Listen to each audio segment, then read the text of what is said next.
তোমরা কি জানো রামপুরহাটে পান্থশালার আরেকটা নতুন ব্রাঞ্চ খুলে গেছে, যেটা দেখলে তুমি একদম বুঝতেই পারবে না যে তুমি রামপুরহাটে আছো নাকি কলকাতায়। উফ, কি করেছে ভাই ডেকোরেশনটা, একদম দুর্দান্ত। তাও আবার পুরনো পান্থশালার পাশের গলিতেই। এত লাক্সারি অ্যাম্বিয়েন্সে তোমরা গ্রাউন্ড ফ্লোরে পেয়ে যাবে সমস্ত রকম ভেজ আইটেম। পান্থশালার সাউথ ইন্ডিয়ান ফুডের টেস্টের ব্যাপারে তো কোনো কথাই হবে না। আমি যখন একদম ছোট ছিলাম না, তখন থেকে এখানকার ছোলে ভাটোরে খেয়ে আসছি। পুরো নস্টালজিক ভাই, একদম আলাদাই খেতে। এবার আসছে এখানকার পনির ধোসা, যেটা তোমার যদি পেট খালি থাকে একদম একটা খেলেই পেট ভরে যাবে।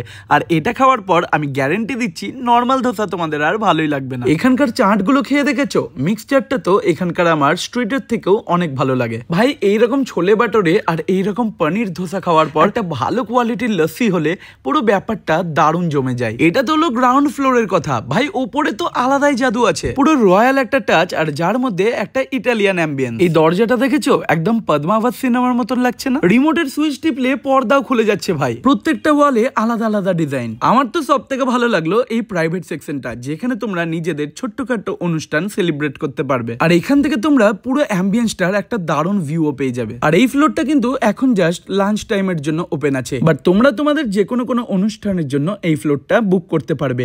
বাট হ্যাঁ, তার জন্য একটা মিনিমাম চার্জও লাগবে। পান্থশালা হলো শহরের এমন একটা রেস্টুরেন্ট যাকে চোখ বন্ধ করেও ভরসা করা যায়। তুমিও তোমার বন্ধুদেরকে শেয়ার করে দাও আর বলো চল পান্থশালা যাই।